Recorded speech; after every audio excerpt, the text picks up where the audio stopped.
Everyone, I hope you all are doing really great at your places. Myself Anjali Kotnala, and let's proceed with the day 10th of our series, which is all about enriching your vocab.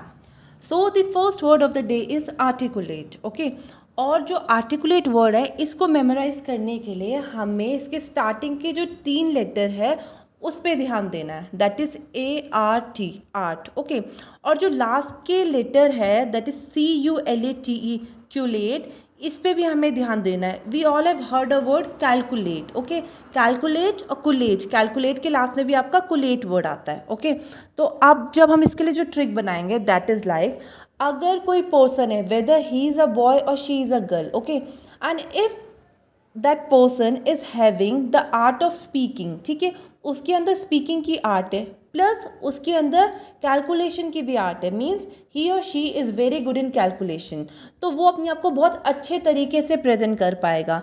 तो articulate का मतलब क्या है? Effective. ठीक है, किसी के सामने इफेक्टिवली प्रेजेंट होना. ठीक है, एक्सप्रेसिंग आइडियाज़ क्लियरली, ताकि सामने वाला आपको सुने जब आपके आइडियाज़ क्लियर होंगे. Having clear sound, give voice, phrase, word extra. Okay, now moving with the second word that is cacophony. Okay, तो जो आपका वर्ड कैकोफोनी है उसमें जो आपके स्टार्टिंग के 4 लेटर है डेटा कैको. कैको साउंड करे लाइक कैक्टस. ओके, और कैक्टस किस चीज़ को रिप्रेजेंट करता है? हार्शनेस. आप जब उसको टच करते हो तो यू हैव सीन उसमें कांटे होते हैं. ठीक है, तो उसे थोड़ा हार्श हम लोग बोल सकते हैं. ठीक है, और जो आपका फोनी है, Fani is like phones. Okay, और फोनस का मतलब क्या होता है? फ़ोन.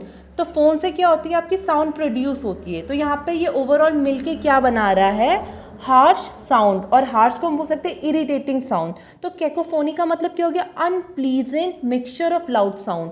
मतलब जो लाउड साउंड हो जो आपको पसंद ना आ रहा हो, बेसिकली आप बोल सकते हैं जो शोर होता है ना उसके लिए बोला जाता है. डिस्कॉर्ड, जिस चीज़ को आप फेवर ना करो, जिसके लिए आप एग्री ना हो.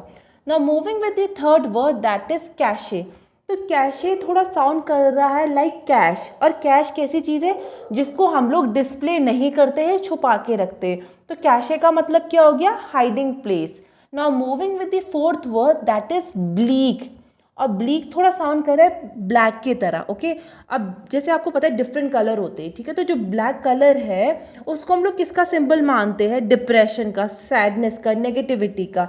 तो आपका ब्लीक का मतलब क्या है? Cold, cheerless, unlikely to be favorable और depressing, नेगेटिव सेंस में आता है. Now moving with the last word of the day that is by god. Okay, तो बाय गॉड को आप लोग कैसे यूज़ कर सकते हो? By plus god, GOD, god है लेकिन हम इसे गॉड ऐसा भगवान बोलेंगे. ठीक है, तो कुछ लोगों की आदत होती है वो हर चीज़ में बार बार बाय गॉड बोलते हैं. ठीक है, तो इससे क्या शो होता है कि that person is highly devoted toward God. ठीक है, वो भगवान की तरफ कुछ ज़्यादा ही डिवोटेड है. ठीक है, और वो टॉलरेट नहीं कर सकता अगर कोई उनको इस चीज़ के लिए अगेंस्ट करेगा. ठीक है, तो बाय गॉड का मतलब क्या होता है? One who is intolerant. ठीक है, स्पेशली किन चीज़ों के लिए? रिलीजन या फिर पॉलिटिक्स के लिए. अब बाय गॉड का मतलब अगर मैं आपको हिंदी में बोलूँ ना तो उससे आप लोग ज़्यादा समझ पाएंगे. इट इज़ काइंड ऑफ कट्टर. कुछ लोग कट्टर होते हैं ना अपने रिलीजन को जान के और अपने पॉलिटिक्स को जान के. तो it is simply that kind of word. Okay, I hope आपको ये 5 वर्ड समझ आए होंगे. If in case you have any doubt, any question, you can ask me via comment section. Thank you and have a nice day.